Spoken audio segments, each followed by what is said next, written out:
Okay, so I'm going to struggle, but I'll try my best to keep this as spoiler-free as humanly possible, which it's pretty awesome that I can say that there are no humans in this movie to compare that to, so we'll see what happens. I came into Transformers 1 with extremely low expectations, and the film managed to blow each and every one of them completely out of the water. We follow two Transformers, Orion Pax and D16, as they try to overcome their humble beginnings as lowly, non-transforming Energon miners into something that they can actually be proud of. Along the way, they meet Bee and Alita, eventually deciding to take up the responsibility of finding the Matrix leadership, rise above their status, and save their world, the dying planet of Cybertron. See, a war broke out with the Quintessence, and during that war, all the Primes were presumed to be killed and the Matrix was lost to time. Cybertron's prosperity was linked to that matrix, so without it, the planet stopped producing Energon, the lifeblood of the Transformers race. Sentinel Prime became the last remaining Prime, which are really important parts of the Transformers race, rallying everyone around his name, giving hope in times where none seems to be found, as he searches the surface for the Matrix in hopes of saving those that follow him. This actually all came together really well, and the bad vibes I got from the trailer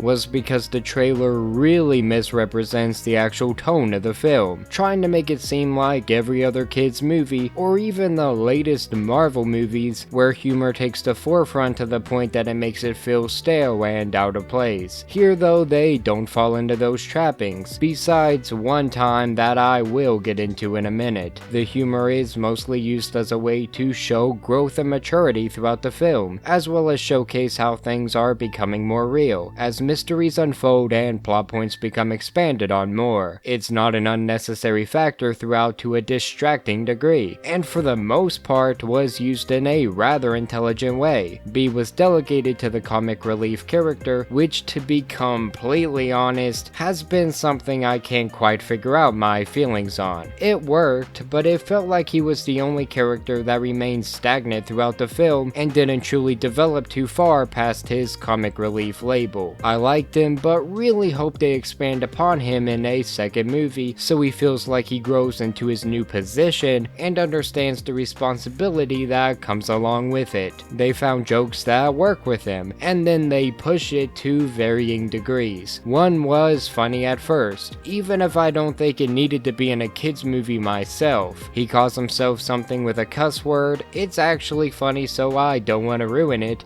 and if it was only a one-off thing, then yeah, that's fine. It was pretty funny at the beginning and at the end whenever it came up. In the middle, however, they take that joke and they beat the ever-living snot out of it. He keeps repeating it over and over and over, and it killed the humor that came along with it. It wasn't necessary, and because of the repetition, there were kids loudly saying the word within my theater, having to hear their parents explain that their kids shouldn't say that word, plead for the kids to stop, all because it shouldn't have been in a kid-centered film to begin with, really hurt the experience for me. It wasn't necessary, and hearing the commotion that came from it definitely wasn't enjoyable. Parents though, you should look into the movies you take your impressionable kids to see, because my feelings on the matter are mine alone, and I can't expect within reason for movies to abide by them. You actively chose to take your kids to watch this. You paid for it and was aware of it, so do some research next time, please. I understand it with TV, but here you have no excuse on why you were so ignorant. Let's move on from the humor though, since besides that repetition of that joke grating on me in the middle,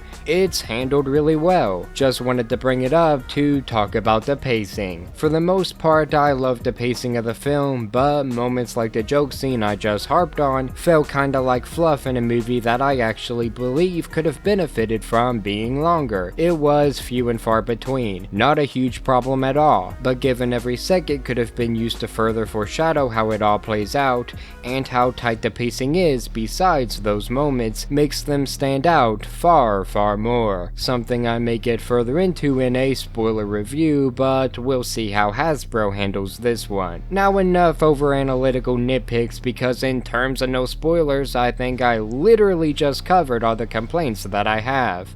No, seriously.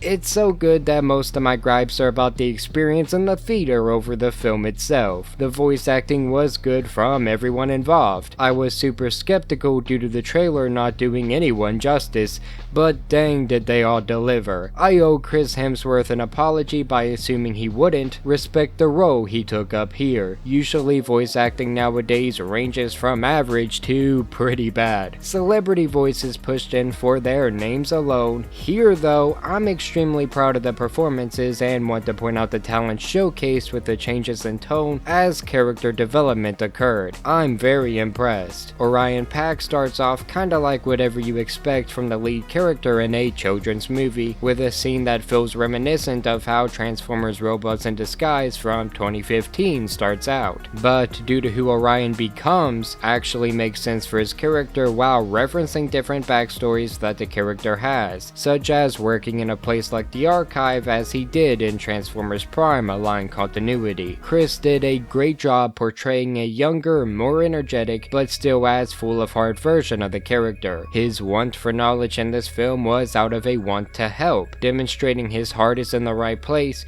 even if his actions could be perceived as selfish by people that don't know the intentions behind them. D16 was the perfect balance to that. Orion was hopeful, D was realistic, living more for a way to be content than a way to be more. He had the lingering want of becoming more than he is, don't get me wrong, but he didn't have the drive, and Orion became that drive instead, in the beginning anyway. Alita was really risky in how she could have come off, but although some will have a cow, I don't think she truly crossed the line and girl bossed her way into the sun. I know, not the opinion I'm supposed to have, but truthfully I think she was characterized really well here. She felt like a real person, or well, Transformer. She had rough and tumble moments, but she wasn't made out to be an unrealistic powerhouse beyond her station, and instead was an integral part of the team that actually contributed in ways that caused her to have to put down her facade for a moment and show who she is within her tough exterior. I really liked her,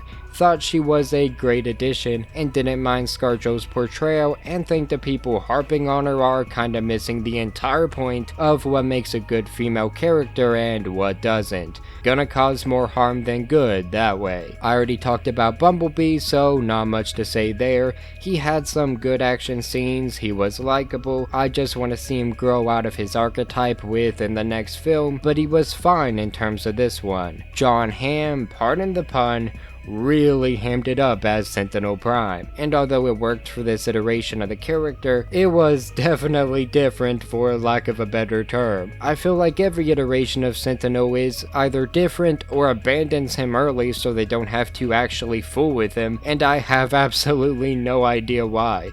That trend doesn't change here. Whatever preconceived notions you may have on Sentinel going in, you are going to be a little bit surprised, at least that I'm sure of. There are other characters I could talk about, but I feel like they are better experienced without being spoiled if you aren't already aware that they are a part of the film, so we'll be moving on. The animation was absolutely breathtaking at times. Every action scene was a spectacle, every fight was beautifully choreographed. There's even some "I'll take them all on" kind of moments that will always make me smile like a madman whenever they take place. From the skies, to the buildings, to the streets, to the characters, everything is detailed to the smallest minute detail, using the possibilities of a planet beyond Earth to its fullest potential. And even if I don't like every aspect of every design, I have a ton of respect for them all anyway. The movie does not fail at eliciting emotions through both scenes as well as dialogue. Call me soft, but I teared up in multiple moments, like whenever we got to see the surface, or an explosion happens and it puts characters' lives at risk, or as we see the outcome of a conflict and how it affected those that idealized the ones involved. The titular optimistic dialogue that are at the end of all these films and a lot of Transformers shows, etc. As a Transformers fan, it felt like I was truly being respected, seeing characters in the background that I recognized but weren't even named, how the position of T-Cogs was symbolic, how other Transformers media is referenced in ways that may make some things predictable to big fans, but also feels like a way of paying homage to those of us that have dedicated time to the franchise we love, while also still managing to stand on its own. It's a perfect film to get people into Transformers that knew nothing about the property before this point, as I also found out due to the reactions of the kids in the theater. Their confusion about, as one girl said,